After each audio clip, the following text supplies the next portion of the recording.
Good food, good life. Heard somewhere? Isn't it a familiarized term? Yep. Nestlé, celebrating 150 years of proficiency, enhancing the quality of life. How did they make it? Understanding Nestlé also gives an interesting insight to know the fact that what happens when two competing companies plan to put hands together. Biggest food company, how? The way that consumers eat has changed significantly throughout time, particularly in terms of what and how they eat. The present consumer trend makes it clear that people are concerned about both their health and the environment. It's common for consumers to be curious about the components in the food they eat. Chefs now prioritize healthful food due to the dramatic rise in well-traveled and conscientious Indian diners.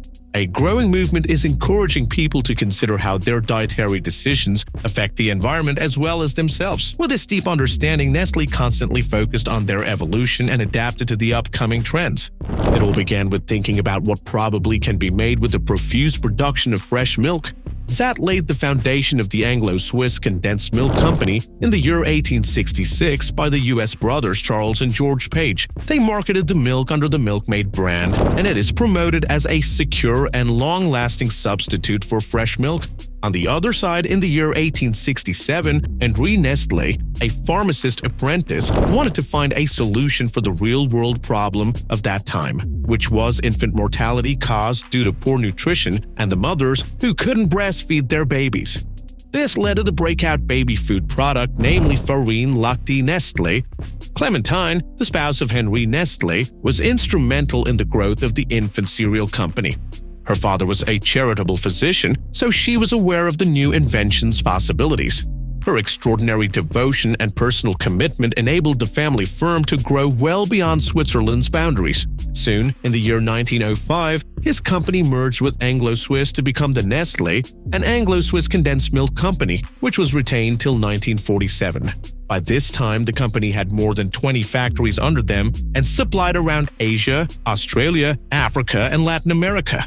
The company established a third office in London to look over the overseas sales in addition to its two head offices in Vevey and Cham in Switzerland. The market gradually increased and they started to broaden their products of sterilized milk and condensed milk without sugar. During the initial stages of manufacturing, Henri Nestlé had to purchase the required milk every morning. However, this was no longer feasible by the summer of 1869, 2 years after the Farine Lactée was introduced. He made the choice to get his supplies from a milk collection center in a tiny village close to Vevey. It was brought straight to his factory by horse and cart. Do you know an interesting fact? That in the later years, the company became one of the first companies to apply the WHO code on the breast milk substitute. Role of WI was a bombshell. The outbreak of World War I made the company grow globally, and the demand for condensed milk and chocolates increased. This period of the company is called Belle Époque, or Beautiful Age. After the war, the company faced a severe crisis as the purchasing power and the demand for milk declined, but the company managed to produce some of its pioneering products like Nescafé coffee, which is still now a signature product and it's still loved till date all over the world. It is introduced as a powder extract of pure coffee. Nescafé's natural coffee flavor can be experienced with just a little hot water added. The company also had quite wonderful idea to manage the surplus coffee bean production in the Brazil, which led to the innovation of Nestlé Crunch. Around 1936, Nestlé launched a vitamin supplement called Nestravit, and in the upcoming year, a innovative product such as white chocolate and Rayon, a chocolate with honey and air bubbles. Moving on to the year 1939, the outbreak of World War II affected every market, but Nestlé had lived to tell the tale. In 1947, the company started producing one of its most astounding products till date, which is none other than Maggi. The production of Maggi soups and seasonings gave the company a new name which goes as Nestlé Alimentana, as an association with Swiss company Alimentana. Even a special Maggi was prepared packed with protein, rich dried soup to tackle down malnutrition called Julius Maggi. During this time period, a new office in the US is where certain managers of Nestlé, Anglo-Swiss, migrate because of fear that the Axis countries may capture Switzerland. During the conflict, this served as the company's second headquarters. Nestlé can't export milk from Europe because of the conflict, so it ships milk from the US and Australia to Asia and Africa. It spreads to Latin America as well. The demand for ice cream increased with more households buying freezers. Nestlé buys French manufacturer Eau Bergère and German producer Japa to bobbardize the production of ice creams. Later in 1962, Swiss brand Frisco is added to the mix. Around 1970, the company became multifarious as it started to place foot in the sectors like frozen food, pharmaceutical, and cosmetics.